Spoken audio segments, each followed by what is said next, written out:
Hello and welcome to this online training. My name is Francis. We're calling the training, it's actually got two names. It's using rent to rent to create a £10,000 plus net monthly cash flow. And we're also giving it a second name, which is the complete A to Z of rent to rent. This is a little webinar that we ran some months ago, and we ran it as one webinar then, or online training.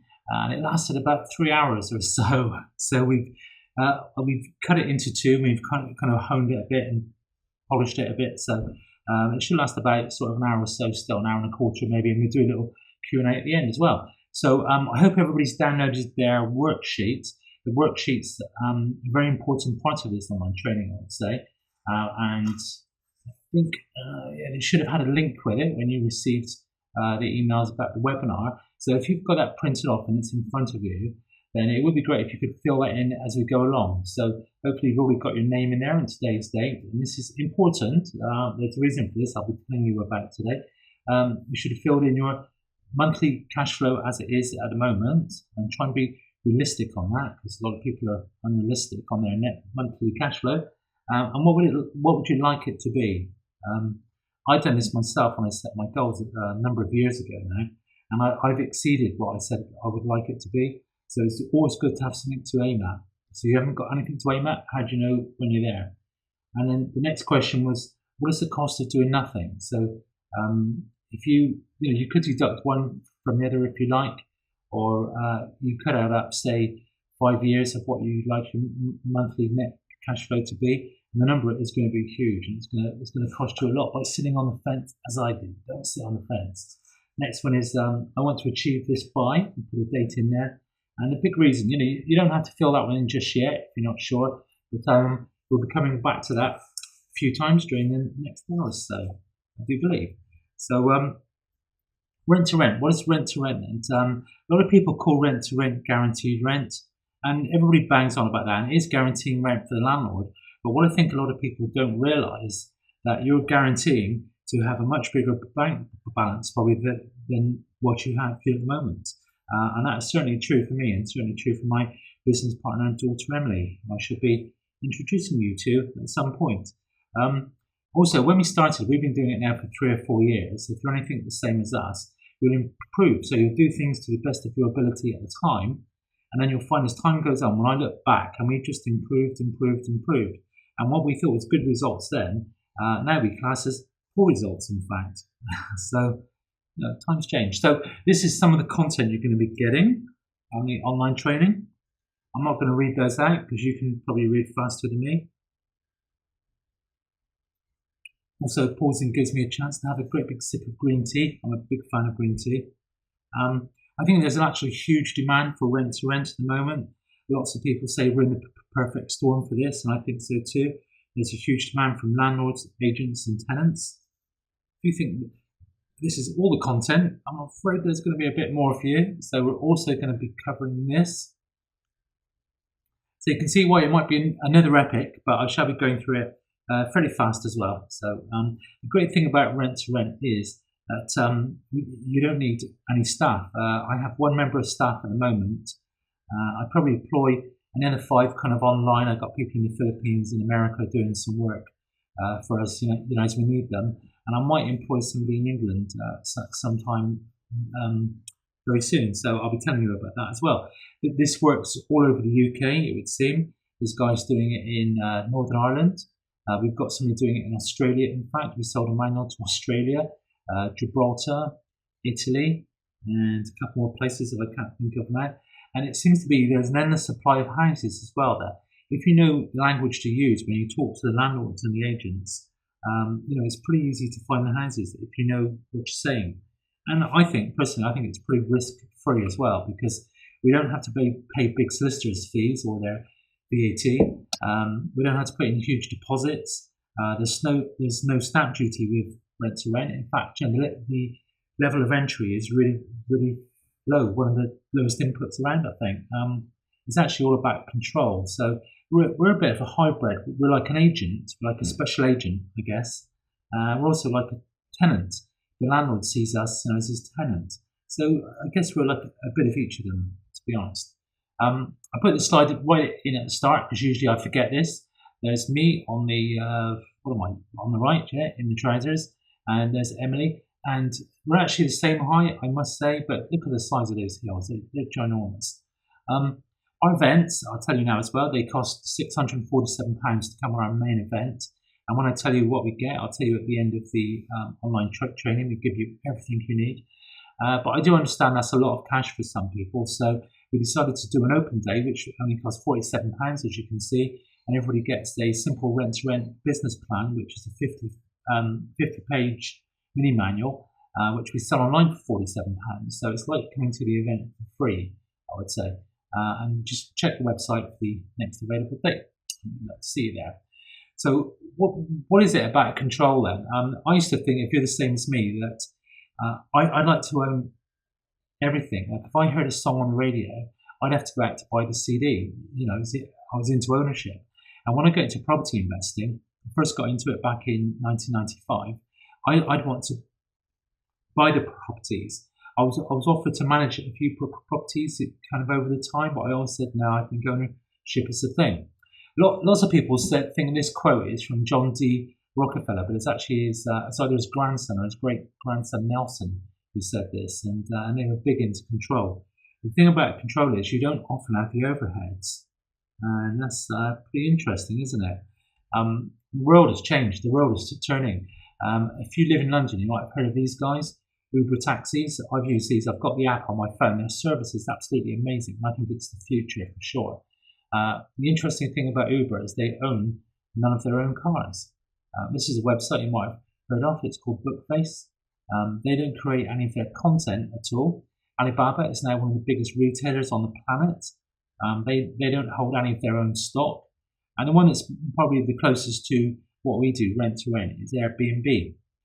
Interesting statistic with Airbnb is Hilton Hotel have, I think it's 600,000 rooms, and it's taken them 92 years to accumulate them, whereas Airbnb have 600,000 rooms, and it's taken them 2 or 3 years to accumulate them.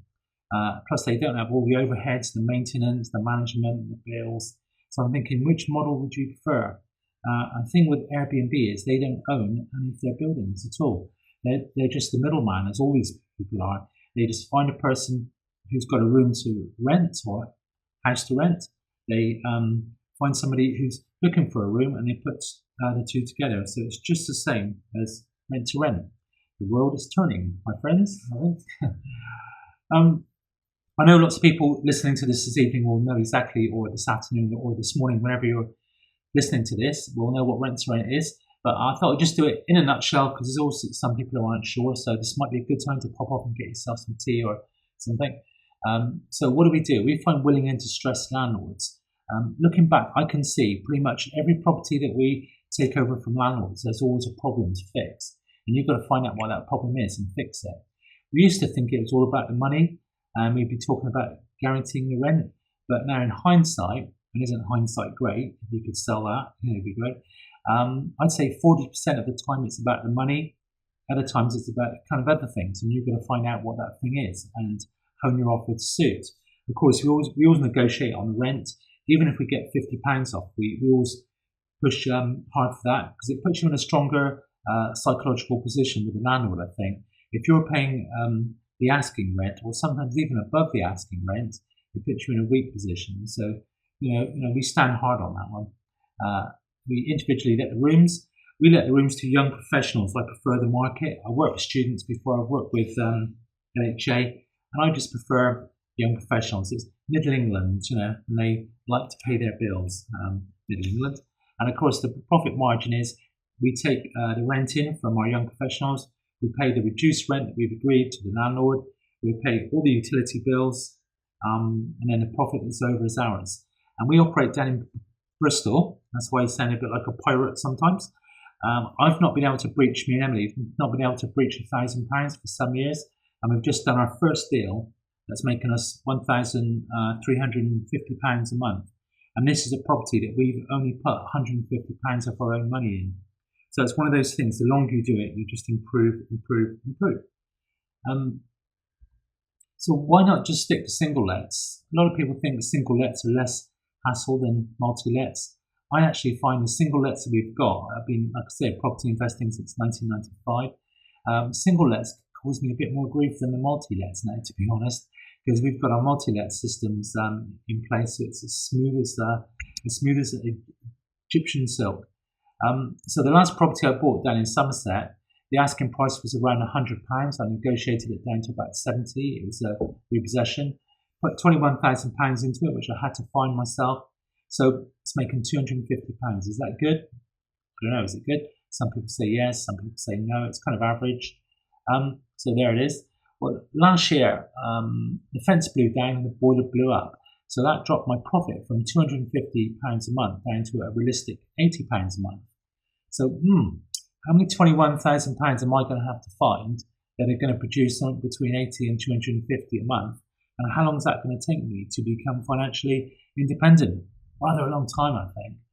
So when Emily came to me with the idea of rent to rent, and I'll tell you more about that later, how it all began for us, she figured out we could set the properties up in Bristol for £3,500 each. So that's £1,000 on the first month's rent, £1,000 deposit, refurbs about £1,000, and then the agent's fees £400 to £500. And we also figured those properties could make us about £600 a month. And don't forget, this was in the early days when we weren't very good at it at all. So the money going in has vastly reduced and the money coming out has vastly increased. But back in the day, that same £21,000 would make us £3,612 a month. So have a guess which one we chose. I'm just going to have another drink of tea now.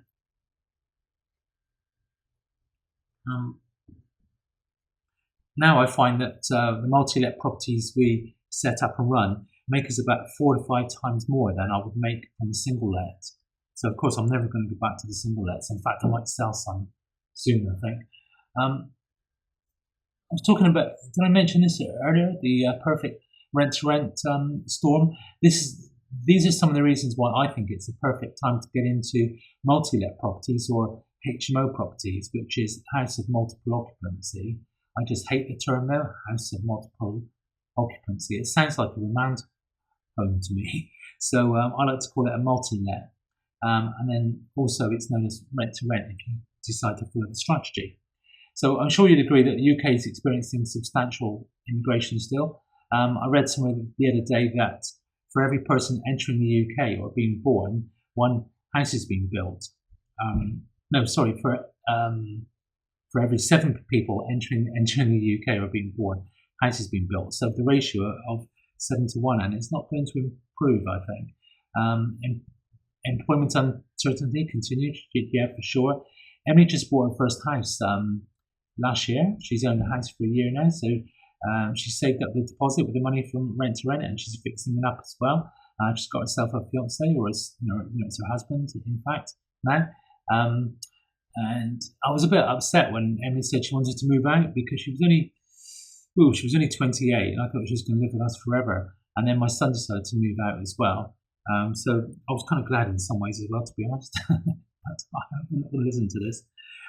So you know why it's good for us to do rent to rent. You know why it's a good time to do rent to rent. But a lot of people ask, why would a landlord do rent to rent? Well, here's some reasons. They might become time poor. We're doing a little case study later on about a lady who runs a sports shop and's got promotion and she has no time at all. So she used to look after her property and now she just can't. I think people are more transient as well these days, transient, and people just move around. We've got a few landlords who've had to move for work. Number of landlords who've been doing their student lets for some time and just want to step back. They're just doing the same old thing and they don't have the skills and they decided it's time for them to step back. I'm sure everybody's heard the phrase, the accidental landlord. But by the way, one of the things I wanted to do when we got into rent to rent was free up my time. I wanted to claim my time back. And part of the reason for that is I wanted to write myself a book. Well, I did write that book last year and it's called Mayhem, Murder and Multi-Lets. And in that book, I refer to myself as an incidental landlord. And there's a slight difference there. Like an incidental landlord was me back in 1995 when I ended up with this house. I wasn't interested in it at all. And everything that could possibly go wrong with that house and the tenants, the disaster after disaster, did go wrong. And so eventually I managed to put that into a book, Mayhem, Murder and Multi-Lets. A bit different from an accidental landlord. And often that's somebody who's inherited a house. That's the normal thing. And the lady I was talking about, she was completely overwhelmed, the person I'm thinking about, got promotion in work. She couldn't manage a property very well before then, and then she had no time at all. So she was so pleased when she found us and passed the house over to us. But also what we're offering the landlords, I think, is long-term security. We're offering them a fixed rent that's going to land in their bank, whether the house is empty or full. There's going to be no more phone calls. No people phoning them up saying the light bulb's blown in the fridge, or somebody's eating my sausage, man, you've got to fix this, and all those kind of calls. Tenants can be a bit annoying sometimes if you don't know how to manage them and train them. And also we're saying to the landlords, we're going to look after the property. In fact, usually, or 100% of the time, in fact, when we hand the properties back to the landlords, they're in better condition than when we took them over. So also going to be going through a little bit this evening about your gold mine area. This is always a big issue with people, wondering if where's the best area to set a business up. We do get people on our course. I can think of maybe 5 or 6 have come on our course, and they've been absolutely sure where their gold mine area is. And we've gone through our training, how we pinpoint the areas, and they said, oh my goodness, they realised they were going to set their business up in the wrong area. So it is worth spending a bit of time on this, and on our training day we spend about an hour on this. I almost set our gold mine area up in the wrong area as well, and that would have cost me a load of time. And bearing in mind that the reason I was doing this was to free up time, I always get myself another huge job. So you do have to spend a bit of time in this to make sure you're certain about your area.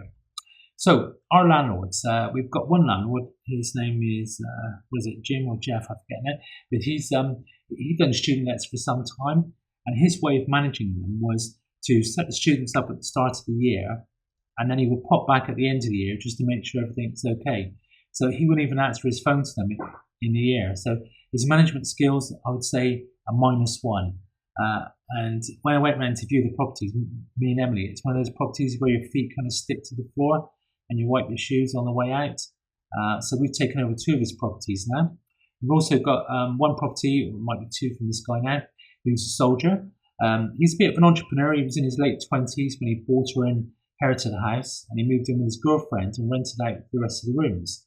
Unfortunately, his girlfriend ran away with one of the guys who rented the rooms. So he joined the army and gave the property to his mum to look after.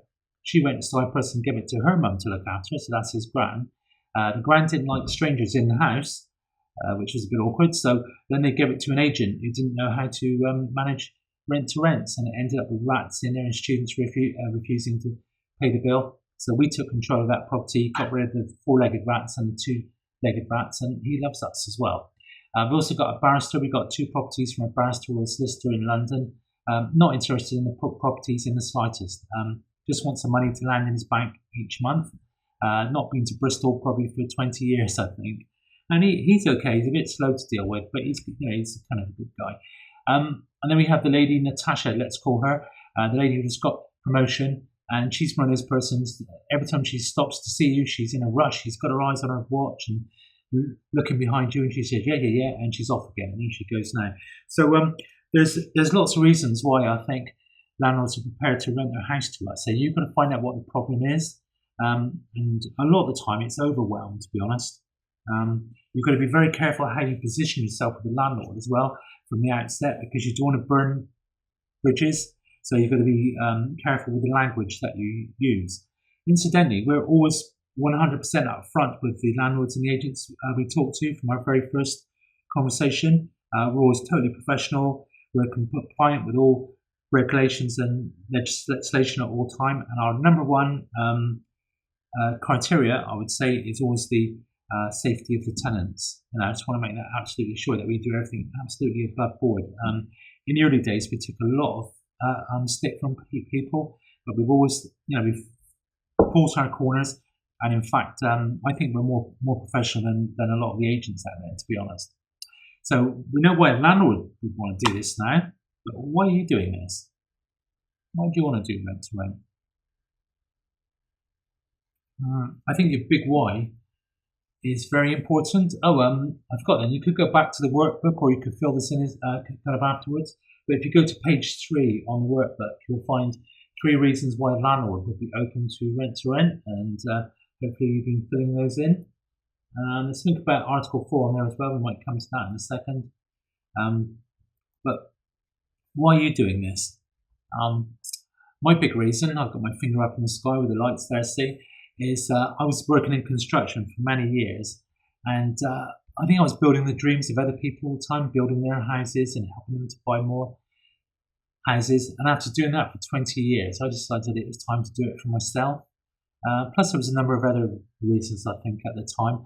But my big one for making a real success of rent to rent was actually Emily. Emily had just got a degree in architecture, and I gave her a book to read, Rich Dad, Poor Dad.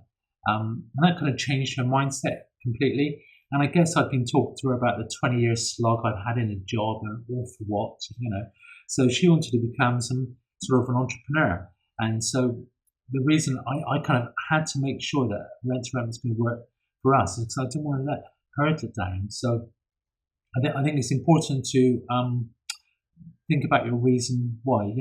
Spend a bit of time on that. It could be for your family, to be time free.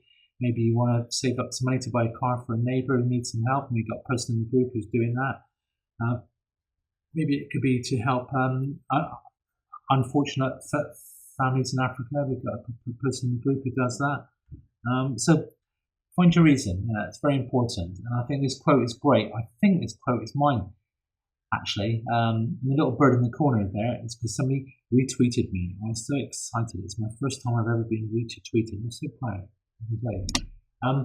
So going back to page 3, actually, there's a little piece in there about your gold mine area. I've talked very briefly about that. So you can fill in your city, the district, and even the streets. It comes down to the streets as well.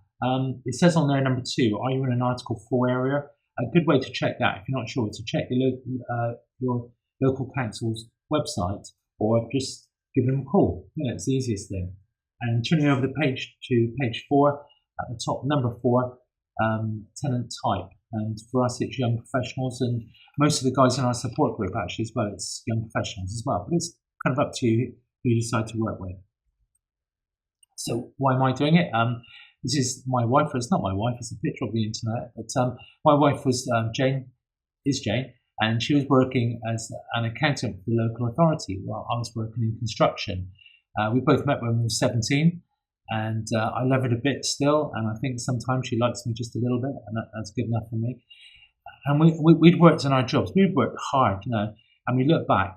We had nice cars, holidays, the house was good, but it was just a whole blur of work. And we had a bit of a change in circumstances a few years ago, and it's one of those times where your life kind of slows down, and you kind of look to the future. And all I could see in the future was another 20 years of hard work. And I thought, I didn't want that for myself. It's got to be something else. And I wanted like an adventure, I suppose. I'm a bit concerned about the guy in the picture here. He's just about hit himself in the face with the hammer. He's got it the wrong way around. Even I know that. And for my children as well. I was driving up to London once.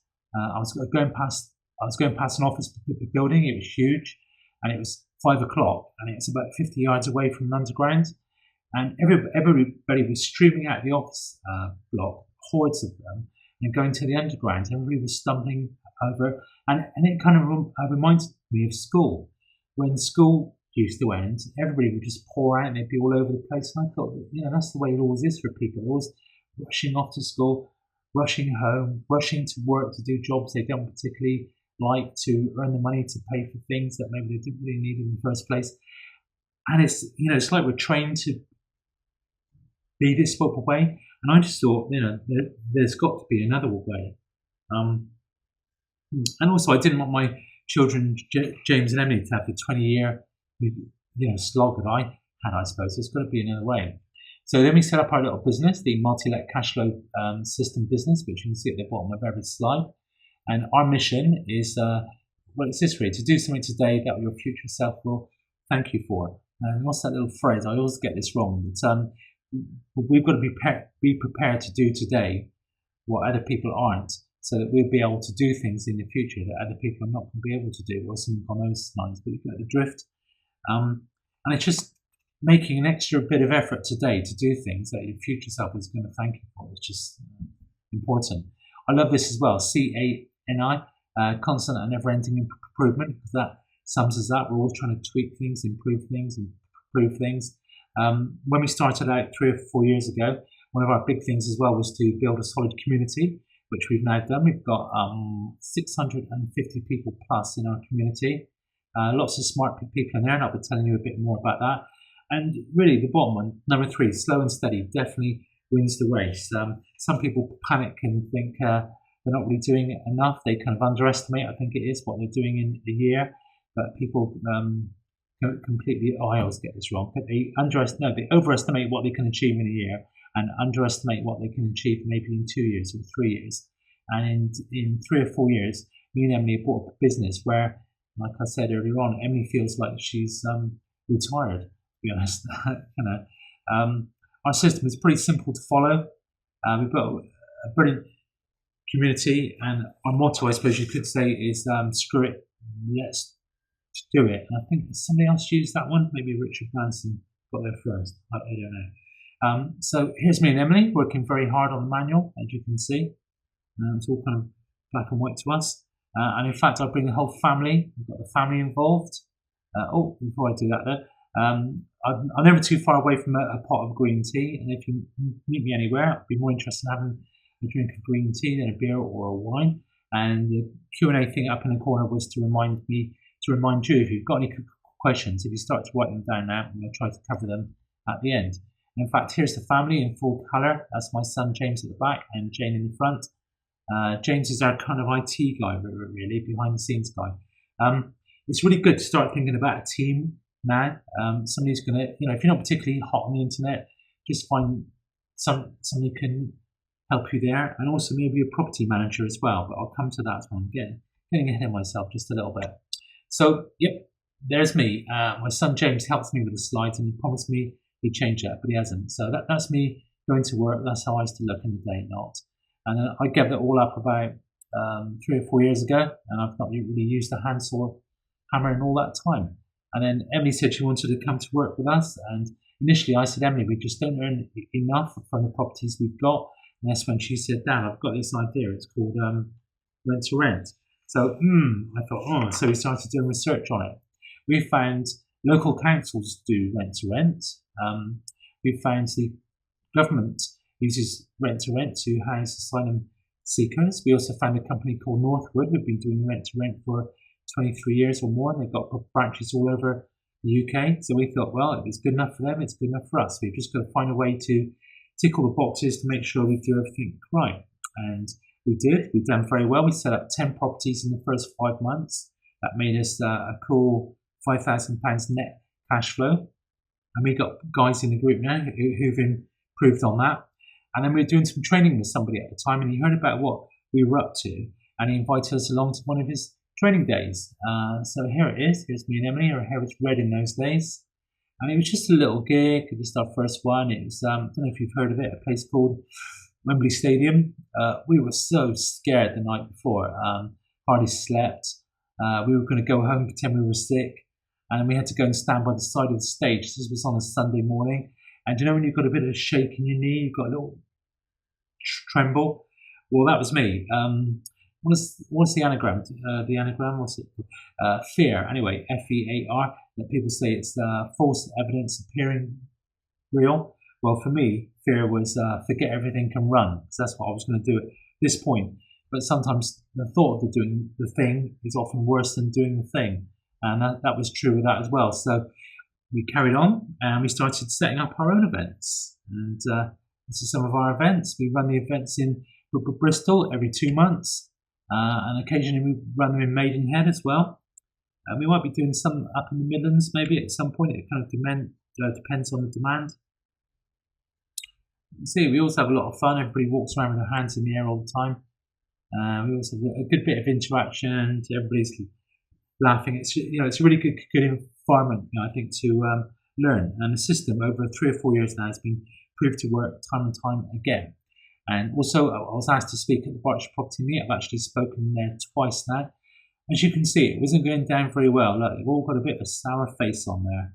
So I said, okay, who'd like a free book? And the whole mood changed because everybody thought they were going to get something free. So I actually gave everybody a free book. I think it was 260 books we handed out that evening. And there it is, Mayhem, Murder and Multi-Lets. So that is, I think it's available on the website, Multi-Let Cashless System, and it's going to be an audio book soon. So maybe it's an audio book by the time you're listening to this. Okay. So let's crack on with a bit more training. This is page 4 on your worksheet. When we went to speak to agents first, this is something we heard from quite a few. I'd say maybe 50% of them. And the reason they said this to us is because they didn't understand it at all. And I find the best way to deal with these kind of things is if you try to argue with somebody, then you're going to hit an impasse. So the best way is not to argue with them at all, but to kind of agree. Because how can you argue with somebody? Somebody's trying to take an alternative point of view to you, but if you agree with them, then you put a stop to that. So you can see, yes, I absolutely agree with you. Subletting is not the right approach, and that's why we use. Excuse me. And then I go on to explain the contracts that we use. But in fact, what we're doing is not subletting in any way, shape or form. And if an agent or landlord says that to you, it's because they don't understand the strategy yet. You need to educate them. Or this one, you can say, oh, you've met some of those guys who tried to sublet, have you? Aren't they a pain for the industry? We don't do that. Instead of that, so you're siding yourself with the agent, the landlord you're speaking to. So but it's all about education, I would say. You've got to educate, especially the agents. Another big objection we get all the time is mortgage and insurance restrictions. I see these things. I don't really see them as problems because I kind of think, well, if we can fly to the moon and do all these other things, I'm sure that there's a way to figure out how we can ethically and legally rent a house off a landlord. There's got to be a way. So I just see it as a problem we've got to fix. And in fact, there's a great quote from this guy. He's a writer and psychotherapist who says the problem is not that there are problems. The problem is expecting otherwise and thinking that having problems is a problem, which I think is pretty cool at that one. But you've got to expect the problems and preempt them. Have the answers already in your head when you go and speak to the agents or the property owners. So one way we get around this is we seek out existing multi-lets, and we also seek out unencumbered properties, properties with no mortgages. So existing multi-lets are often student houses. That will mean that they've often already got the fire doors in place, so you don't have to go to that expense. They've often got the alarm systems in place, so you don't have to go to that expense. Often they need a bit of repairing, to fix up, and often the mortgage product that those properties are on is the correct one. Also, obviously, seek out the unencumbered properties. And bizarrely, I would say maybe 50% of our properties that we've got with landlords, most of the landlords, 75% of the landlords are older men, I'd say like 60, 65 plus, and they don't have a mortgage on them at all. It's just the way things have worked out for us. If you find a property that is on the wrong mortgage, you'll need to ask the landlord if he's prepared to switch it over to a multi-let mortgage. Some of them are a bit reluctant to do that because they cost more. We've actually got 2, possibly 3 landlords now have done that because they're in for the long haul. We also make sure the contract we use is really good. I've seen contracts, what is it I say, sometimes they look like they've been downloaded from a Hungarian estate agent's website. They're just awful, the English and everything. There's no protection for yourself in them, and there's no protection for the landlord, because I do feel obliged to, obviously, to look after ourselves, but we've got to look after the landlords as well. They're our customers. And also you've got to check that they've got the correct insurances in place. So we've got a great insurance provider in our group as well, who's got specialist insurance. So it's all stuff you've got to think about. You're the person who's got to identify the problems and fix them. And like I said, if we can fly to the moon, surely we can do this. I'm going to do a little quiz for you now. So this is Article 4. I'm skipping maybe back a little bit. We've got something on Article 4 on page 3. Hopefully you filled in number 5 and 6 now, and maybe number 7 as well. Number 6 was, what do agents want? So you can fill that in, 3 things you think agents want, and maybe make a little list of 3 agents in your area that maybe you want to contact. I haven't got time to talk about agents too much today, but there's lots of different types of agents, and sometimes the corporate agents aren't what they seem as well. You've got to know how to identify your agents. Okay, so Article 4 planning. This is a little quiz for you. Would you say this is true? If you know what Article 4 is, if you don't, then it's time to go away and do a bit of research probably after this training. So Article 4, direction developed for HMOs. Yes, no? Article 4 means no new HMOs. All HMOs need a license. Only larger HMOs need a license. So which of those would you say is true?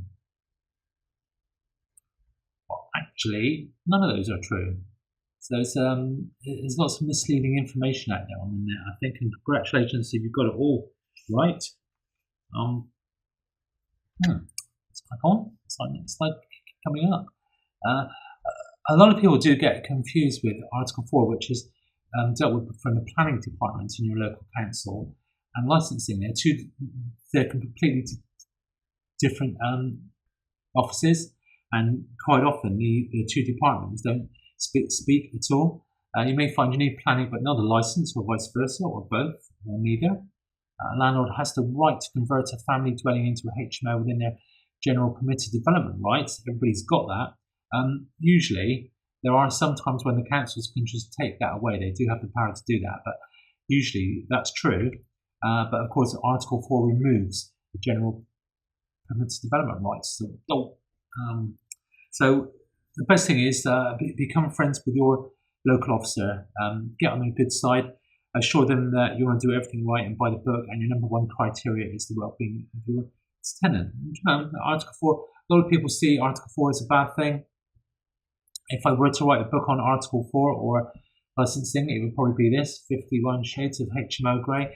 But I actually see Article 4 as, it's a good thing, as long as you can understand it, and run with it, because it's going to put a lot of people off, the amateurs, but the professionals, such as you and I, we're going to be fine with it. And it's only a problem if you see it as a problem. So where is Article 4? This is pretty up to date. I think there's a couple of new areas been added since this map was done. Maybe 1 or 2. I think the first place it was introduced was actually in Oxford, and it's not been very much of a success there. There was a recent survey that said, everybody in Oxford had to have a license, and only 50% of the people have, and that's maybe 3 years on. So you can bet it's all the good landlords who've got themselves a license and doing things right, and the bad landlords are still trying to operate underneath the radar. So a lot of people say that the councils haven't really got the manpower to police this, and what Article 4 actually is just another tax. Well, who am I to say? So, right, where we got to in our workbooks? We've gone past choosing your area. Give me a second here, I've got a couple of bits of paper in front of me. You could go back now if you like to page 3. This is about choosing your area, Roger Goldmine area. A great way to do this is to get the agents to work for you. So what we did initially, me and Emily, was we got a Royal Ordnance Survey map and a red pen. Then we phoned agents in the area and we said to them, we're interested to buy a HMO, house of multiple occupancy in the area. Some of the agents, a lot of the agents, didn't even know what a HMO is, so you really do have to educate them. And then when they suggested somewhere, we put a red dot on the map. Then we called the next agent, red dots all over the map, and we called maybe about 20. And by the end of the afternoon, the map was covered with red dots. So it's getting the agents to work for you. But I would say it's up to you if you give your own name or a false name. It's up to you. And say you're looking for a HMO to buy. Don't mention rent to rent at all at this point. Also, do a bit of a supply and demand thing. And a simple way to do this is to paste a fake ad. So just paste a fake ad on websites like Spare Room or Easy Roommate or Rightmove if you like, asking if people are interested to rent a room and see what sort of demand you get. And we've actually got a map on the MLSC that should say Facebook group where we put everybody onto the map, and we encourage people to meet up with people who've already completed the course before you, and then you can take them out for lunch, pick their brains, buy them some wine, and see if they'll tell you where they think the best areas are. And sometimes it's good to form a little mastermind group kind of outside of the big group, I think. Also, check the area out. It's good to go for a walk around, because sometimes if you drive around the area, you miss things. And it's also a good idea to go to the area at night. We've got one patch. It's like a street, to be honest, and we were thinking to take a property on, and I went around there in the evening. I thought, oh, this area is not so nice at all. So good to do a bit of research. And the last one, lots of people say to me, but so many people doing rent to rent now. Is there going to be space for me? Well, believe me, when we started doing rent to rent in Bristol, there was HMOs all over the place and loads of student lets. And I did have some doubts myself that then is there going to be space for me? But I saw the standard of the properties actually was pretty poor. So I knew that if we'd done things to a good standard, we were efficient, then of course there's going to be space for us. There's all space for another good operator. Where does rent to rent work? We've got a lady doing very well up in York. I've been on the course a couple of times. She loved it so much. We've got some chaps doing it up in Edinburgh. People over in Belfast. We've got a lady doing very well down in Truro. Not heard from her for a while. Lots of people doing it in Oxford. London, of course, there's more houses than you can ever wish for to do rent to rent to Tunbridge Wells. I think there might be somebody doing it in Dublin as well, but it's kind of harder over there. The rules aren't quite the same. But I think you've got to know your areas and you've got to know your streets for sure. So this one, you've got to choose who your tenant's going to be. And like I said, we decided to go with young professionals. We're back on page 4 now, the top of page 4. Tenant type. Decide who you're going to put into the house. Is it okay to mix the ages? We obviously have boys and girls in the house. We don't have all male house or all females. In fact, I think it's good to have a mixed house. Ages, our tenants are aged from like 22 to 35, and we get some young 40, 45-year-olds, I suppose. I wouldn't really take anybody younger than 21, I don't think, into the house. We did have a house where the average age group was 23, and there was a guy who was a bit of a surfer dude. He was 45 and he was like the uncle. He was the one who had the toolkit. He put the bins out, cut the grass, and that seemed to work ever so well. Another house we had where there was a lady who was older than the rest of the house, and that didn't work. So it really does depend on the character, I guess. But we tend not to mix the ages too much. When you look for your properties, you've always got to look around at the industry, so you can do a bit of search on Wikipedia. Where we live, there's Rolls-Royce is a good employer, Ministry of Defence, Airbus. So they're all big employers and they're quite prestigious. So when you're talking to the agents, it's good to mention them. And also the transport links from our properties down to the centre, which is probably about 2 miles. I guess the transport links are excellent. I've always said about this one, to run a series of fake ads to see the supply and demand. The last thing you want to do is secure a house and then find that there's no demand for the rooms at all. And lastly, just check out Spare Room and Easy Roommate to see who else is doing the same sort of thing as you. That's pretty easy kind of stuff, I guess, but it's common sense things, but it's things you've got to do, you've got to know. So how'd you like some free stuff? We've got some free resources. One of them is our brilliant guide to living. This is the house guide that we give to everybody who moves into the house. I think we send these as emails now, actually, to save paper. And there's a manual in each house, and we laminated this, and this is in the manual. And we try to make it fun, because I don't know if you stayed in houses when you were a student. Well, I was handed some house rules, and it was just pages and pages and pages, and print was small. So I said, yeah, I'll read that in a bit, and I chucked it in the bin. Whereas ours is really bright, colourful, and it's kind of like fun, like how to manoeuvre a dishcloth, how to change a light bulb. So we try to make it fun, and maybe they'll read it, and maybe they won't. So that's available if you go to the Multi-Let Cashflow System website.com. Go on to the manuals page when the training's over, and you'll find that as a free download. And it's actually a Word document as well, so you can alter it to suit yourself. There's actually videos as well. There's free training videos on the home page, and some we've done about a year ago now, I think. 52multilettips.com, and we send you one tip a week for 52 weeks, completely free, and there's some really cool stuff on there. It's really good, because I think the small things are important. What you must be trying to do at all times is to streamline your business so you don't become a slave to it. You can work on the business, not in the business. This is just so big. Does your business have a business plan? I must confess to saying when we started our business, we didn't have a plan. In hindsight, it would have been so much easier if we'd have had a plan. So are you going to set yourself up as a limited company or a sole trader? I can't give you advice on that at all, of course. I can tell you what we did. We set ourselves up as a limited company. I wanted to set things up properly from the start. So if I ever decide to sell the business on, if I could, it's a properly formed company. And also a lot of the agents were asking us for our company number. Figure out your unique selling point or your brand. If you're the same, if you act and look the same as everybody else, when you go and talk to landlords and agents, you're going to be instantly forgettable. So what is your brand, your USP? And I'll tell you about mine in just a second. Maybe it'll come up on here, I think. I'm not sure. Work out on your website. We've got a website. We got our website up pretty quickly. The first one was just awful, but then we fixed it and improved it. So version number 2 was good. And that was linked to our cards with the same kind of brand. And we put a video on the homepage that explains what we do. We spent quite a bit of cash on that. Sometimes we give it to people in our support group for free, sometimes. And that is actually on the homepage of the website. And people say the best place to put it is at the top of the homepage.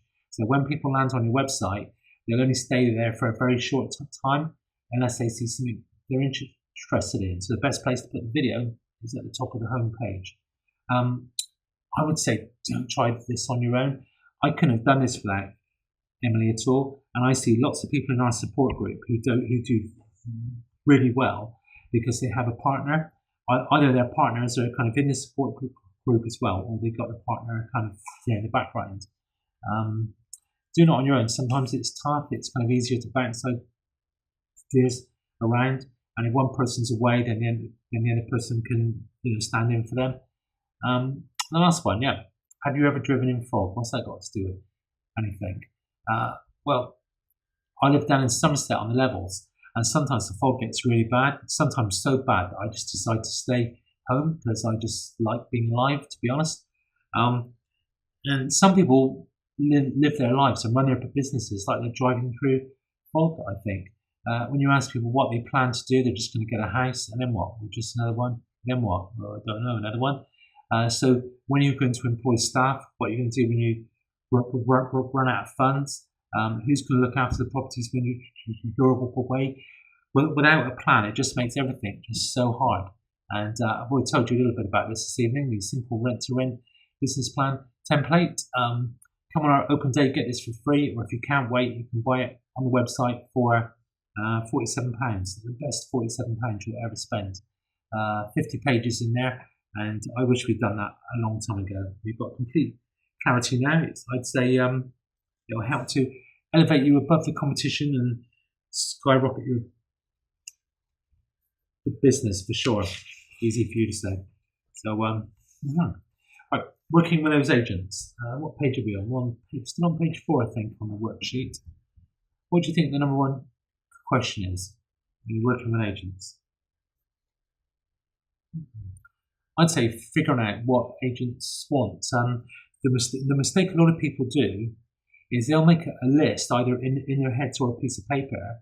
They'll march into an agent and see somebody they've never met before, and then they'll demand that the agent gives them everything they've got on their list. I'd say, well, why should they?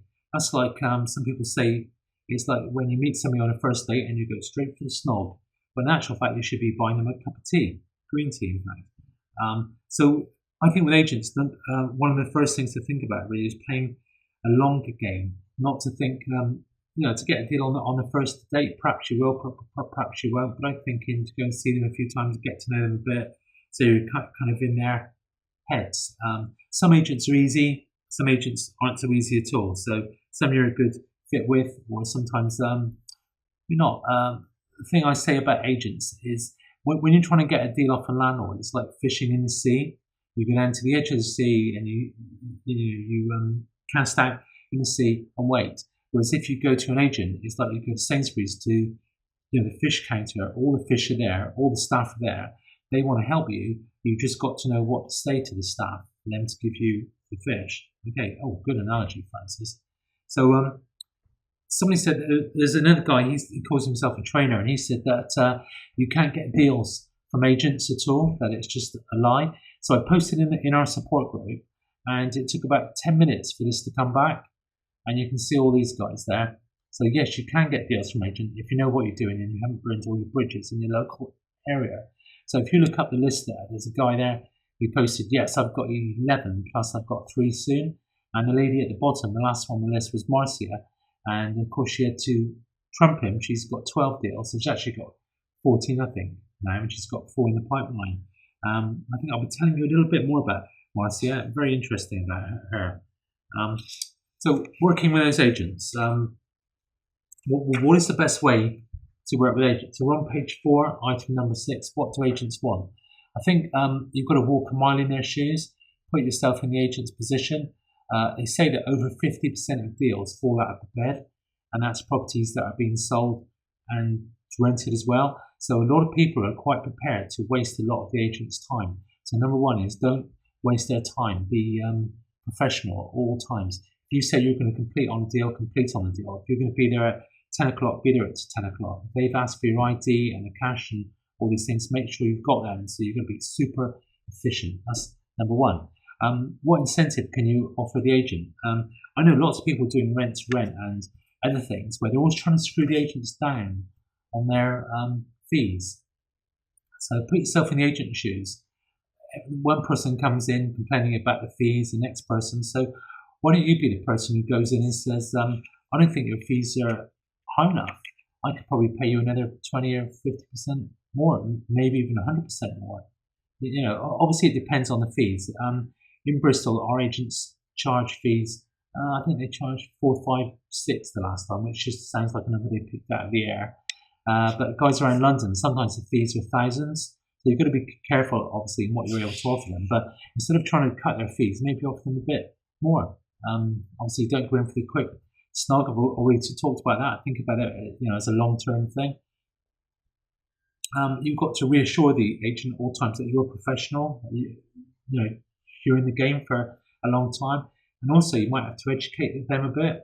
There's a bit of an ego thing happening here because the agents are perceived as being the experts.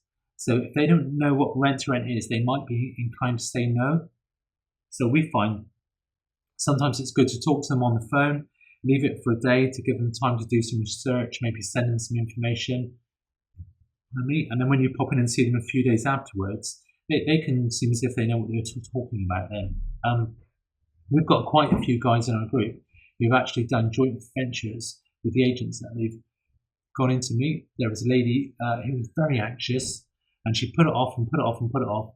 And when she went in to talk to the agent was actually a friend of her mum's, and they're going to end up doing a joint venture together, which is really lovely, I think. And you just never know until you ask. So hopefully you've got some ideas. You filled in number 6 then, and you've filled in number 7 as well by now, perhaps. How easy is it to work with agents? So what do they want? I've already talked about this. Make it easy for them. Think about any objections that an agent would have. Like, have you got a limited company? And then you could get that set up in advance, perhaps. Have you got the funds in the bank, and can you prove you've got funds? So either your own funds, you could bring a statement in to show them, or if you're working with a somebody else. You can ask them to bring in a statement.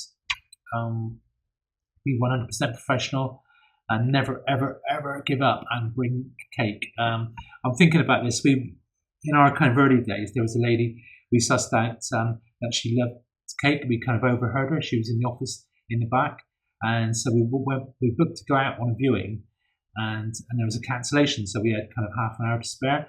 So we took her for some tea and we bought her some cake, and we sussed out which cake she liked. So the next time we went into the agent, we bought a piece of her favourite cake from the cake shop. Oh, she loved us. So it's not all about work.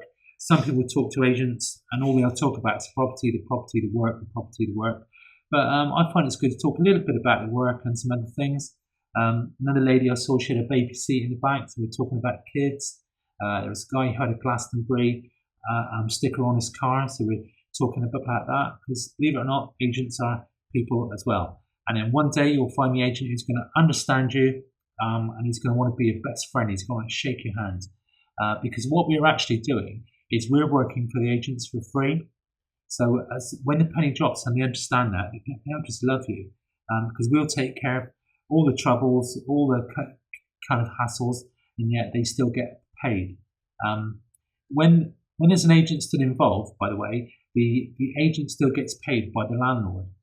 So he gets paid a fee a month, every month, and then we pay a fee usually at the start.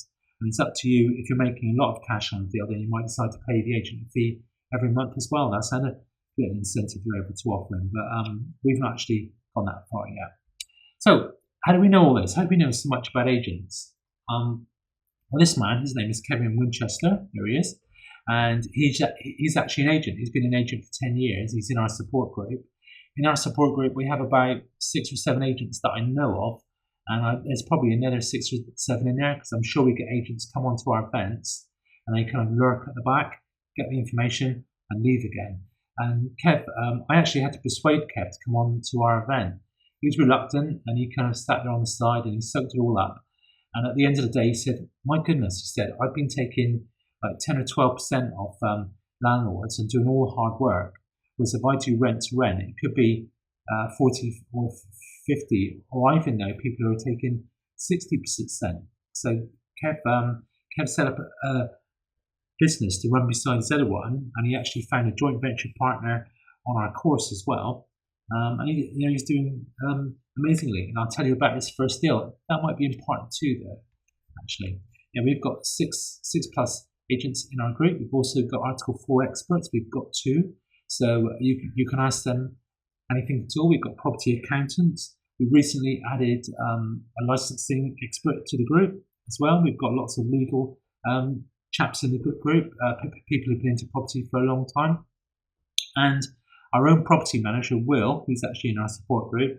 And I call him Will No Voids Matthews, the 100% man, because since he's been working with us, which is nearly 3 years now, he's not had a void at all, not even for an hour, which is pretty phenomenal, I think.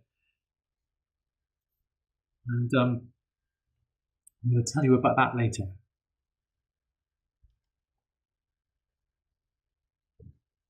Okay, that's all very well how you get the deals from agents, but how do you get those deals from owners? So this is still on page 4, down the bottom. You can fill these in as you go along. First thing is to figure out a marketing plan, because if you want to find the owners, you've got to find them. So there's lots of ways you can do that, leafleting and things, which I'll come to in a minute. But it's a good idea to work out a plan. So you could just use like an A4 sheet, I suppose, to start with. Write down the date you plan to do things. We have a cycle of this, and we'll advertise quite heavily for 2 months, and sometimes we'll stop them for 3 months, and then we'll go back again to advertise. It's always good to test and see what's working and what's not. We did leafleting quite a lot actually in the early days, and we found so it didn't really produce the results I would have liked, but it did produce the property that's making us £1,350 a month. So it's kind of debatable. It's a hard one. Advertising is always you've got to monitor it and decide what's working for you. I guess everybody knows what the 3-foot rule is. Yes. The 3 foot rule is to tell everybody what you're doing within 3 foot. So your mum, your dad, your uncle, your brother, your sister, the man down the pub, the cat, the dog, the postman, everyone. Because if people don't know what you're doing, and you're trying to find properties to help struggling landlords, then there's no reason for them to call you. Some people actually offer a fee, like a £300 or £500 fee, if somebody can bring you a property that's a good fit for you. We have a guy in our support group. Anytime he sees this skip outside the house, he'll go in and talk to the builders, because he figures the property's getting fixed up for something, so he'll be in there first. I did the same thing with people who came around to fit carpets for us, because I figured they'd go from house to house to house to house. So I said, if you can find us a landlord who's prepared to work with us, I'd offer him £300. I should have offered him £500 because he's not phoned me back yet. That's fine. But we find properties. We had a bit of a lean period where we didn't really do any properties at all for about a year, probably because we were focusing on the events a bit as well. But then when we turned our advertising machine on, if you like, we picked up 4 in 4 weeks, which was almost a bit too much in somewhat ways, because we like to keep things under control and not become overwhelmed. But the thing is, when you've got your marketing set up, which could be advertising in the papers and all sorts of things, when it's all set up, all you've got to do is turn it on for a spell until you get into deals, and then turn it off again. And the thing is not to quit.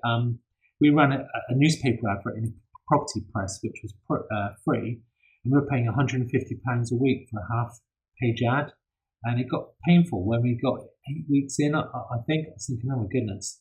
But that again brought us a deal that was making £800 a month. When I was doing my building work, I committed to a year of ads at £30 a week, and I didn't get anything off that until October, and I was splitting nails. I hated this advert. It's coming out of my bank account. And then I picked up a loft conversion that made me £11,000. So that paid for the advert just over and over. So when you're advertising, sometimes you've got to have nerves of steel, I think. Direct to owners. These are some of the things we did. We did direct letters to the owner. So we had a series of 3. Sometimes we find a property, we check it out on Land Registry, we pay £3 for that and see if we can find the owner. Sometimes the owners would list the actual property as their home address, so that didn't really come to anything. Other times we'd go to that property, bang on the door, ask the students for the landlord's name and address. Sometimes they'd say yes, sometimes not, so we'd have to bribe them with alcohol. There's always a way, the leafleting, it kind of worked a little bit for us. I'd say the letters worked more. The newspaper ads were pretty good. We also made some agents boards, postcards, business cards as well. So we tried everything in the area. But you've got to hit things endlessly. We also put some adverts in Gumtree and the Evening Post, posing as a tenant looking for a house to rent off a landlord. And we got a deal from Gumtree on that as well. Initially, they closed us down when they realised we were an agency, so we had to remove all signs of that. So you've got to be careful how you advertise. So I'm going to continue with this. So hopefully you get some ideas for that. So this should be number 8 still on your worksheet. Tracking down the owners. I'm going to give you these. Number 1, try knocking on the door. A lot of people kind of forget to do this one, but try knocking on the door. Next one is to ask the neighbours. If there's a property that's overgrown and it's a mess and it's been neglected and empty for some time, you can bet your bottom to the dollar that the neighbours would be only too pleased to tell you where the owner is, so you can bring the property back to life. Another great way to do it is send a recorded letter to the house, and if they're having redirected mail, then you can see that the owner of the property has received it. Ask at the post office as well. I'm not sure about the Freedom of Information Act on this. Somebody told me that they went to the post office and asked about the address and got the address, so I'm not so sure about that. Asking local shops and pubs, of course. People do talk about this, the empty home register, but I've had no luck on that at all. The trying to get past the council officers in my local offices, like the Gestapo in there sometimes. You could try this, births, deaths and marriages. Carpet fitter, I've always talked about. The bin man. Would that work? I suppose bin men are on the streets the whole time. window cleaners, the postman, you can ask them. People in our support group suggested those. It's not things at all that I've done. I've tried the carpet guy. Telephone directories, of course, or the online one, 192. Social media is a great way to try to track people down. Person in our group tracked somebody down on LinkedIn. I think it's a good one. And the last one. Now, you might laugh at this. You might fall off your stool. But we've used this one 3 or 4 times. It's a little bit more expensive. Why not try asking a private detective to track them down? And the clue has been there all the time. There he is. Mr. What's he called? Inspector Poirot. And that is, I think we paid £25 to £45 for this.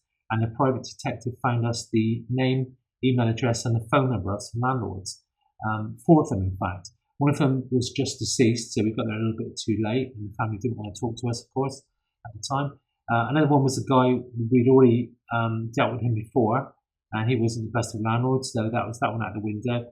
And the last one, he just wasn't particularly interested. But the good thing is that the detective charges £25 to £45, and he found us, the information.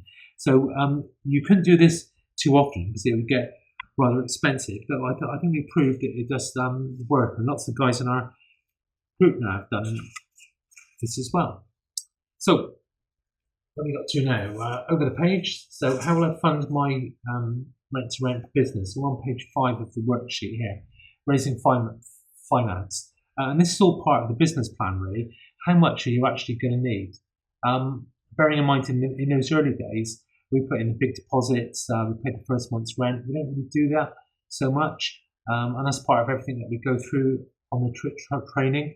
I do find it a bit bizarre sometimes. I've got to share this with you. There was a chap was telling me, he's on the outskirts of London, telling me about the big deposits he puts in and all this cash, And I said, well, if you come on our training day, I can tell you ways to avoid that. And he said, I'm not going to spend £600 on that.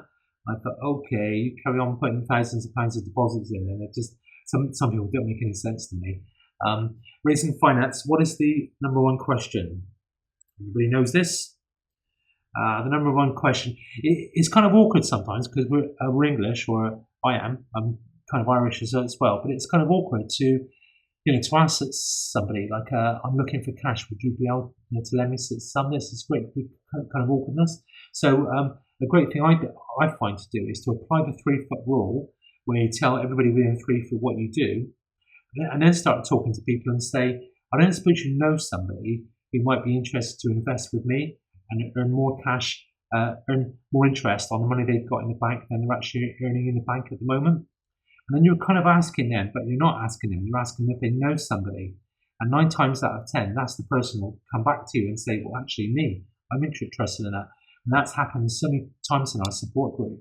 And often the person they're talking to then has got a bit of cash, and they become a business partner. So the one guy's done all the work, found the properties, got them full. The other guy's put in the cash with the girl. So the number one question, business partner, or we talked about that, and the business plan. I can't emphasize enough really the importance of starting with a business plan. And raising finance, we've actually got 3 guys in our group who have access to finance. One of the guys runs it as a bit of a business, and 2 other guys are just guys in the group who've got more cash and they know what to do with. And it's the sort of friends I want, Something we found when we were talking to the agents, they wanted us to earn, I think it's coming up next, there you go. The agents want you to earn 30 times the rent. So if the rent is, say, £1,000 a month, obviously they want you to be earning £30,000 a year. Well, in London, the rents could be £2,500 a month, say. So that's, what's that, 30, 60, 90, was it? No, 60, I don't know, I've gone blank on that. I can't talk and read things at the same time, but you can figure it out. 75, of course it is, £75,000. So it's a lot of cash. So you could get a guarantor for that. You could get somebody who's maybe a friend again, who's willing to stand and be a guarantor for you, and you could get a percentage of the income for the year or two, maybe for the first 12 months even. Or you could have them as a business partner, and they could be earning a percentage, for the whole term. So it depends. But we also have this covered in our support group, and it is something we talk about on the day as well. So it's just all these things to think about, really. When you talk to the agents, you've got to be prepared to preempt all these things. But when you're talking to agents, really, and when you're talking to the owners of the property, I think it's all about building rapport as well. And there's a great guy that we read a lot of his books, a guy called Simon Hazeldine, Negotiation, and he's got something, he calls it, the 12 steps to building rapport, and that's something that we've very recently added into our training events. And here's Simon, I think his name's going to come up in a minute. His books are called Negotiation 101, I think they're called, or the punchy of negotiation, but I forget, to be honest. But if you just look for Simon Hazeldine, his name's going to come up in a second. He's written some of the best books on negotiation. Bare knuckle negotiation, that's what it's called. I knew I'd get there in the end. So negotiating with the landlords, it's always tempting to kind of overstretch yourself on the first deal, but I always know the bottom line, the absolute maximum that I'm prepared to pay, and I will not go past that at all. So you've got to have that in your head for sure. It's always good to have some throwaways, like I'll talk a bit more about this, I think, maybe in part 2, how you can give the landlord the perception that you're spending a lot on the property, but you're actually not. So then you can ask him to spend a lot to match you, because he thinks you're spending a lot, and always be prepared to walk away. Some of the best deals I've got is when we said, no, I'm afraid we can't really, strike a deal. And then you walk away thinking, oh, that was such a good house. And then you get a phone call a few days, or even we've had phone calls a month afterwards, where the landlord's been sure that he's able to get the higher rent, and he's hung out for a month, so he's lost all that cash, and then he's phones up. So always be prepared to walk away. And we've got a formula that we teach people in the group that is actually foolproof. It's quite amazing. And there it is. There's how you spell Simon's name, Simon Hazeldine. The UK's #1 negotiation expert, I would say. So how do you do those cheap refurbs? Because we do our refurbs just so cheap, you can believe it. I think I've got this big thing that I think in a property doesn't belong to us, so I don't want to spend all my cash on a property that doesn't belong to us. And we've got this call system, again, it's on our trainings days. I'm such a tease, but we do spend about an hour on this, and of course I can't spend an hour on this evening. We save a fortune. I think I've got some examples as well at some point. But us doing things so cheaply, of course, we don't tell the landlords we're doing things as cheaply as we can. So they've got the perception that they're building, that we're spending a lot, when in actual fact, we're not. Another way is to get your team in place as well. Our team for doing the refurbs are my neighbour, who's been retired for a few years, so he comes and works for us. He does painting, clears the gardens and things. And we've got a young chap, he just kind of part-time work, he's about 20. I've got a handyman, he's kind of on and off with us a bit. I don't really employ plumbers because they cost too much. I get the landlord to pay for that. Don't really employ sparkies, they're expensive, so I get the landlord to pay for that. Again, see, all these things, it's getting a system set up right from the start, because if you agree to pay for all these things from the offset, then you're going to be paying for them all the way through. So it's making sure you set things up at the start. Me and Emily have a bit of fun when we do the refurbs. We see who can save the most on things. And I thought the #1 thing, the core system that I set up, was pretty amazing. How we can get things just so cheap. Furniture, TVs, all sorts of things. I don't think she's been able to beat me on that one, actually. So we kind of make it fun, The only thing that we have had to pay for a few times, and this is to do with the building regs, in fact, on the heading there, is extraction fans. Because when we've installed a couple of downstairs loos and toilets underneath the stairs, again, very cheaply, and you've always got to put extraction fans in for that. So I put the building regs with this, because it's kind of the same thing, the refurbs, building regs. You should, in theory, get the council involved with that as well to get it signed off. Up to you if you do that or not. We always try to do things by the book. So how do you get the owners to pay? Look at me, he's so tight now, he wants your money. So my philosophy is, I've just said that the house doesn't belong to us at all. So why should I be paying all this cash to fix up a house that doesn't belong to me? And I kind of keep that thought in my head that the owner should have got this property into a good state before he rented it out to us. It's his house, for goodness sake. So we do a schedule of the works. We agree this with the landlord at the start. We do lots of trade-offs. So if you do this, how about if we do that? Okay, you're going to do that, so I'll do this. So we try to make it fair for the landlords and us. And we do a schedule of works that's going to be done at the start of the job, and it will be completed before, say, the property is properly signed over to us. And we've had it a few times where I refuse to go in to an agent to pay over the rest of the cash until they do the work that they promised me they're going to do. Because if you give the money over, then the power's with them. And I've actually hung on for a month before, and that particular agent was getting extremely cross. But sometimes you've got to stand your ground and never appear desperate, because people can smell that a mile off, I think. So just know your bottom line, and be prepared to negotiate that's fair for the landlord and fair for you. And so sometimes the agents they appear to be on your side, but really agents are working on behalf of the landlord. So you've got to keep that in your mind as well, I think. So this is a little case study. This was a typical deal. This was a student house, and you can see there was 2 bedrooms upstairs that were let when we came. Such a messy house. Well, 1 bedroom we think was let. There was kind of stuff in there, lots of plates of food and stuff. There was an empty bedroom downstairs that again was trashed. There was a living room and a dining room because the students in the property told the landlord that they needed somewhere to sit and watch TV, and they needed a separate room to sit and eat their meals. And the landlord believed them. There was a kitchen, wasn't very nice, and a shower room, which wasn't very nice at all. And this is the guy who moved off to London, and you can see they lost control completely. This is the one with the rats in, I think, as well. And they'd only been paid partial rent for years, I would say. So this is what we did. We turned it into a 5-bed young professional. This is one of the properties we went all the way through with paint. Get those rooms out. You don't need a dining room, so we turned that into a bedroom as well to make it to work for us. Tidied up the shower room, and so it's looking really nice now. We've had this property for maybe three or 4 years now, I think. And as we built up the trust with the landlord, he agreed to replace the kitchen as well. I think we've replaced the flooring all the way through, apart from the hallway, which we're going to be doing soon. So you can see how much we're making for that one. Profit for that one is £900 a month. Run that property for 3 or 4 years. A very nice earner. I think the utility bills might be a little bit higher than that now, probably about £410 a month. But POM, that's the big one.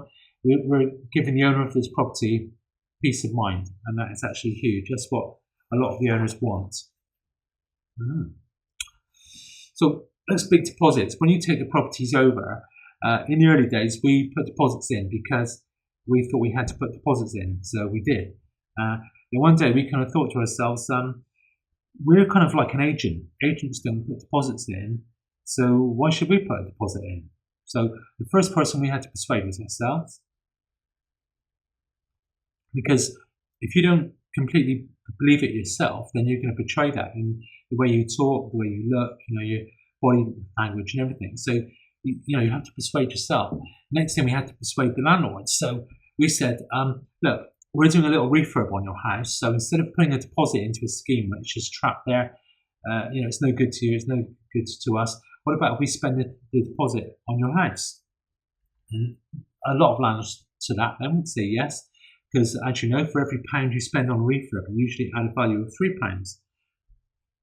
So we would say to the landlord, us spending £1,000 on your property is like adding the value of £3,000, and so the deposit is in the house. And that would persuade some landlords. Other landlords would say, well, no, I still need a deposit. I said, well, okay, so the 5 people are going to move into your house. I'm going to take deposits off them and put them into a scheme. And that's the security you've got as well. And then some of the landlords on the fence would go, oh yeah, okay, that's all right then. But you get other landlords would say, well, I don't have control over that at all, so I still need a deposit. So then we'd say, well, okay, how about if we took insurance out? And we've got a specialist insurance firm that we work with. So we would take out the insurance, we would pay for it, but it would be in the landlord's name. So he'd be completely insured. Plus, maybe we spent a bit of cash on his house. He's got the five deposits. He's got the security of that, even though those deposits are held in our name, and he's got insurance as well. And we've got a number of landlords that we worked with in the early days that now we've built up the trust between us, and we've actually asked for a deposit back. And I think of the 6 of those we've asked, 4 of them have said yeah. So if you have been doing rent to rent for some time, ask for your deposits back and see what they say. Interesting. So far, you might not have put a deposit in. You know, this isn't going to work on every house, but you know, a lot of them it's going to. So what about delaying that first month's rent as well? So if the property isn't lettable from day one, why should you be paying rent from day one? So you can negotiate to say, okay, the work in this property is going to take me, say, between 2 and 4 weeks to do. The landlord might agree with 3 weeks or 2 weeks, say, it depends. I've actually heard of people getting the rent delayed for 6 months. The refurb is huge, mine as well. Way too big for rent to rent, in my opinion, but there you go. And then you get in there like a steam train and you do that refurb in a week. You get it done really fast. You move the new tenants in and then you pay the landlord from the agreed start date. So if you've got the rent delayed, say, for 3 weeks, you get the refurb done in 1 week, get the tenants moved in by week 2, so then you've already got a free week as well where you get to keep all the cash before you start to pay the landlord. So it's great. So far you've not put a deposit in and you've not really put in the first month's rent until you've got all the rent off the guys who move in. So this is going to vastly reduce the entry cost for you getting into rent to rent. Would you agree? So that's pretty good. So just clicking back to the worksheet again, maybe your number 10, I don't know if we did that one. Who does your rent to rent team consist of? And just think handymen, you know, you don't want to be employing people you're going to have to pay a fortune to. That's the landlord's responsibility to do that. So just go back up to number 9. How am I going to fund it? Where can I get some funds? Because to work in property, you need some cash, you need some. Well, I need a guarantor. Who would stand as a guarantor for you? Somebody who's got a good job. You know? Am I very good at negotiating? If you're not very good at negotiating, maybe you can get somebody else to do that. And the last one on number 9 there is where will I get furniture from? And this is in your worksheet that you should download it. Okay, where will I get furniture from? If you haven't downloaded this, if you're watching this video on YouTube, actually, you might be able to download this from our website on the How It Works page. Okay, so just make sure you get this sheet as well, because it's really going to help you. Okay, very good. So this really has been a bit of a quick snapshot. That's it. As we get to the end of part 1, if you think this has been interesting, wait until you see part 2. All we try and do, we try and simplify things. We try to cut everything down to what you need, what you actually need, and what you don't. I found a lot of the property trainings I did before, they made it so complicated. Then I got home and I had to sift through the things to see the things I actually needed and the things I didn't. So we tend to cut a lot of things away. I think we're trying and we're succeeding in creating a step-by-step system, like a blueprint. It's almost like a franchise, I suppose, in some ways. It's like you do this and you do that. But if it is a franchise, it's the cheapest franchise on the market, that's for sure. But I'd like to invite you now to join us. Our events, like I said, they cost £647, which I think is the best money you could ever spend if you want to get into this. Check out the website for the next available date. I'm going to tell you about some of our events. These are our reunions. So we get together once a year, or I think there was about 10 months between these. The bottom one was in Bristol at a lovely spa hotel, really nice place. And the top one was Kensington, London. About 90 people on the top one, 80 people on the bottom one. And I think it's testament to the support group and the training, actually, that so many people come back together. We've actually got 60 results-based testimonials on the website. So this isn't people who've just been on the course and say, oh yeah, the course is great. It's people who've been on the course and have got results. And there's 60 people on the website. There's also another 100 people on file, results-based, because my son who built the website says 60 people is enough there. And there's loads more that we never hear from, because some people don't join the support group. They like to be off doing their own thing. So this is one guy who you would have seen in that photograph, Jason McCarthy. Let's have a little read of that for a second. Jason walks around with a permanent grin on his face these days. Marcia is amazing. She's quite petite. In just over a year, I built a cash flow that is now in excess of £12,000. The future that myself and my 4 young children are now looking forward to as a result of implementing the MLCS strategy is amazing. Marcia, like she said, she's got 4 teenage kids. She's a single mum. She homeschools them, and she trains guide dogs for the blind. So, sorry, what was your excuse? You didn't have time? She's a dynamo, but she just takes it all in her stride. She's just done this, then she's done that, and then she started building her team, and it's kind of open to anybody. And Paul, you can read Paul's. And Paul is such a lovely, good guy. He's, I would say, Paul has completely reinvented himself. The Paul I know now is not the Paul that I knew when I first met Paul maybe 4 years ago.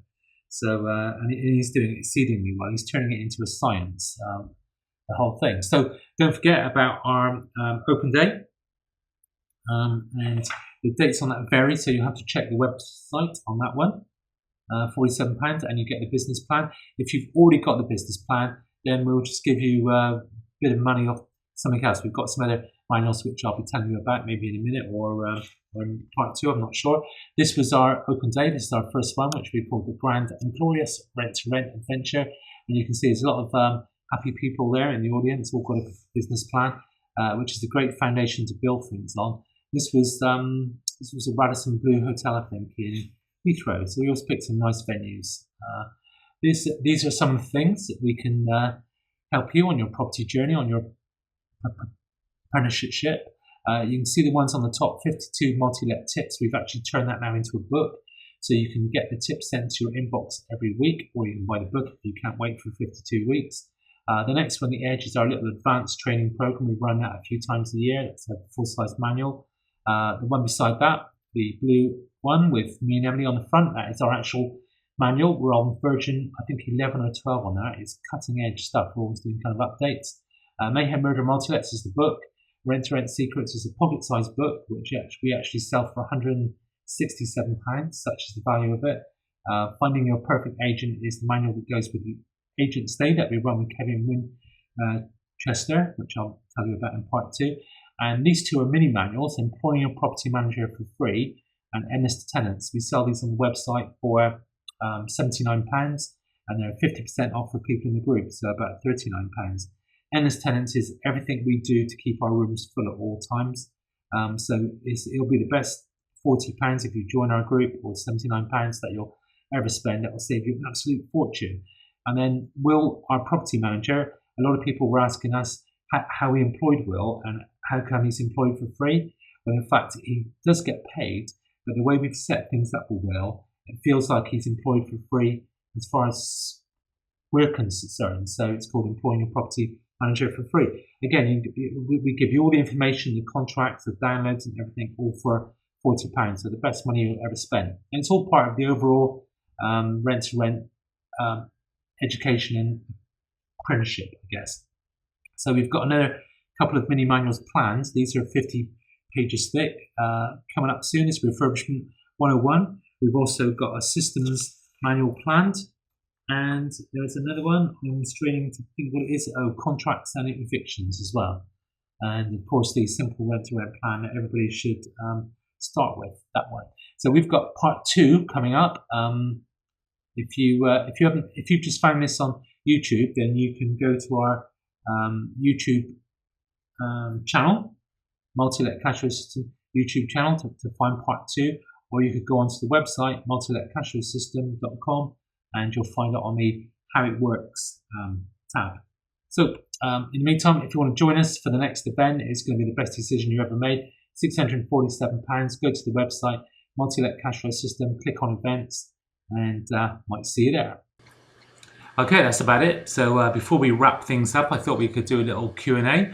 So the person who's been sat behind the controls helping me on this has been Will. He's now coming around to sit beside me. Say hi, Will. Hi there. So Will, I think we've got a couple of questions. Will's picked out about 10 or so. So what have we got, Will? Yeah, I'll fire away. So the first question was from David. How long will it take to get my first property? Well, that kind of depends on you, really. Like I said, when me and Emily got into it first, we totally immersed ourselves into this. We pretty much switched off the whole world, cancelled our friends, didn't watch any TV for 6 months, cancelled the newspapers. I actually moved into some of the rent-to-rents, the refurbs lasting 3 or 4 days. I'd have to drive an hour at home and an hour back. So I brought my sleeping bag and slept in the houses. So it kind of comes down to how determined you actually are. Incidentally, Emily lives probably 20 minutes away from our patch. And Will, how close are you? I'm right in the patch, so I live, about a 2-minute drive from most houses. Yeah, but anything up to kind of half an hour, I think, is enough, really. So really, it's down to how determined you are to make this work. We got 10 rents set up in 5 months, and our fastest one we've done in 3 days. So Yeah. it's the next question, right? Yeah, great. So from Sarah, can I pay for the training with a credit card? Yes, if you go onto the events page, book click to book a place on the course. No, hang on a minute, I've got that wrong. How do we do this, Will?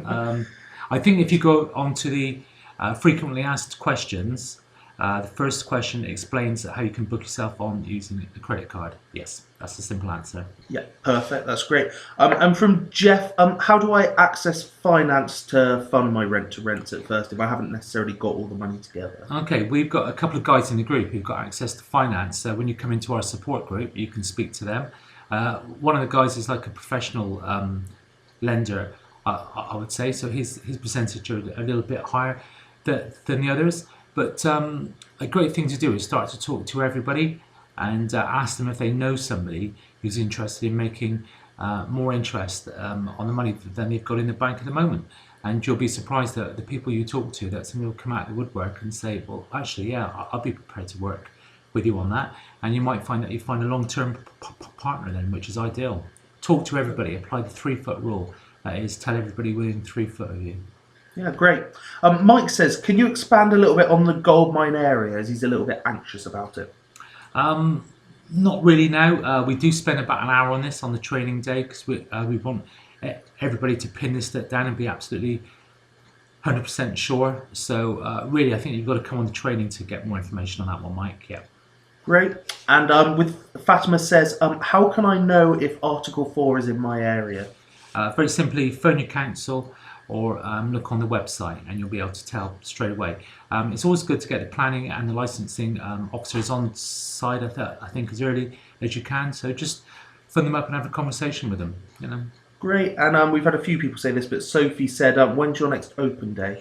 Yeah, the best thing to do for that is to look on the website. So just go on www.multiletcashflowsystem.com, click on the events tab, and you'll see open date and all the information you need is there. I think we're going to be holding, I don't know, maybe 4 of those a year, I guess, and they're just a load of fun and a load of information as well. Great. And one from Louise. How many people are on the training day? Well, we keep our training days to about 35, and then we've got about 5 or 6 crews, so we have 40 people in the room. We could actually get up to 60 people in the room if we wanted to, because don't forget, we are the UK's #1 training event, and our training events are in demand, to be perfectly honest with you. But I think 35 to 40 people in the room is enough. And it's not always about trying to pack people into a room. It's about making sure everybody gets the education. So we stick to that. Apart from the open days, which is more like a fun day. So there's about 100 there, and the reunions are about the same.